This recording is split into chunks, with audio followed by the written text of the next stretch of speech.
بڑھاپے کا دور۔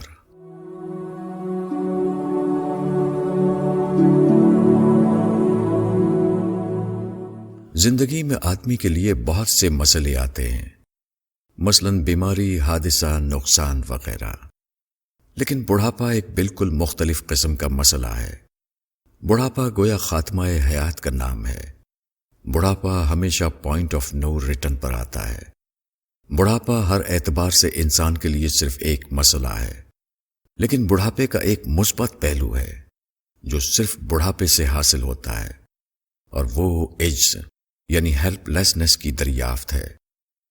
عجز کی دریافت دوسرے اسباب سے بھی جزئی طور پر ہوتی رہتی ہے، لیکن کامل معنوں میں عجز کی دریافت صرف بڑھاپے سے حاصل ہوتی ہے، کیونکہ بڑھاپا کسی آدمی کو اس وقت آتا ہے جبکہ اس کا جسم ٹوٹ پھوٹ کا شکار ہو جائے۔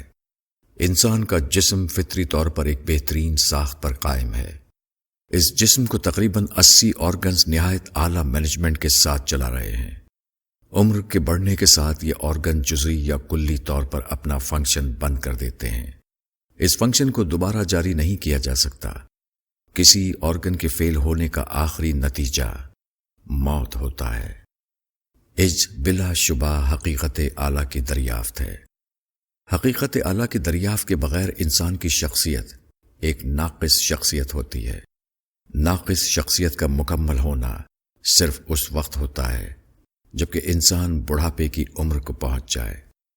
بڑھاپے کا دور سب سے بڑی دریافت کا دور ہے، لیکن عملاً یہ ہوتا ہے کہ بوڑھا انسان صرف ایک بات کو جان پاتا ہے، وہ یہ ہے کہ اس کو نظر انداز یعنی نیگلیکٹ کیا جا رہا ہے۔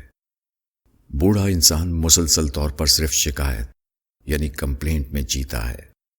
کم از کم میں نے کسی بوڑھے انسان کو نہیں پایا جو بڑھاپے کی عمر کو پہنچنے کے باوجود شکایت کی نفسیات سے بچا ہوا ہو۔ اگر غور سے دیکھا جائے تو اکثر حالت میں ایسا ہوتا ہے کہ مادی اعتبار سے انسان کا جسم اگرچہ بوڑھا ہو جاتا ہے، لیکن اس کا ذہن بدستور کام کرتا رہتا ہے۔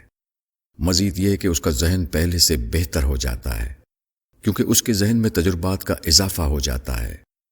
انسان اس قابل ہو جاتا ہے کہ وہ زیادہ گہرے انداز میں معاملات پر رائے قائم کر سکے۔ پہلے اگر وہ صرف جاننے والا تھا، اب وہ ایک دانش مند انسان بن جاتا ہے۔ وہ اس قابل ہو جاتا ہے کہ وہ زیادہ بصیرت افروز انداز میں معاملات پر اپنی رائے دے سکے۔ وہ لوگوں کو زیادہ صائب یعنی ریشنل انداز میں درست مشورہ دے سکے۔ بوڑھا انسان ایک پختہ یعنی میچور انسان ہوتا ہے۔ وہ اپنے تجربات کی بنا پر اس قابل ہوتا ہے کہ وہ لوگوں کو زیادہ نتیجہ خیز رہنمائی دے سکے۔ انسان کی سب سے بڑی دریافت یہ ہے کہ وہ اپنے خالق کو ڈسکور کرے۔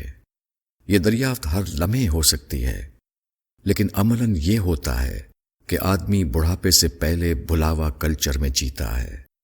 وہ بھلاوا کلچر صرف اس وقت باہر نکلتا ہے جبکہ وہ بڑھاپے کی عمر کو پہنچے، جب اس کے آرگنز کام بند کرنے لگیں۔ یہی اصل عجز کی دریافت کا وقت ہوتا ہے، اور یہی وہ وقت ہوتا ہے جبکہ انسان شعوری طور پر قادر مطلق خدا کو دریافت کرے۔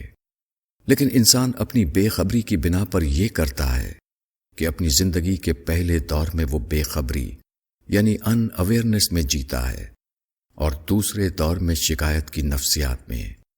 اس طرح انسان اپنی طاقت کے دور کو بھی کھو دیتا ہے اور اپنے ضعف کے دور کو بھی۔ بڑھاپے کی عمر پختگی یعنی میچورٹی کی عمر ہوتی ہے۔ اس زمانے میں انسان کا تجربہ یعنی ایکسپیرینس بڑھ جاتا ہے۔ انسان اس قابل ہوتا ہے کہ وہ زیادہ معلومات کی روشنی میں غور و فکر کرے۔ یہ چیزیں انسان کی عقل میں اضافہ کرتی ہیں۔ انسان اس قابل ہو جاتا ہے کہ وہ لوگوں کو زیادہ دانش مندانہ رائے دے سکے۔ عمر رسیدہ آدمی سماج میں اس قابل ہوتا ہے کہ وہ زیادہ دینے والا یعنی گیور بن کر رہ سکے۔ بوڑھا آدمی اگر صرف ایک کام کرے کہ وہ ایک ایسی کتاب لکھے جس میں اس نے اپنی زندگی کے تجربات بیان کیے ہوں، تو ہر آدمی اپنی سوسائٹی کا ایک عظیم دینے والا یعنی گریٹ گیور بن کر دنیا سے رخصت ہوگا۔ مولانا وحید الدین خان، الرسالہ، نومبر 2018۔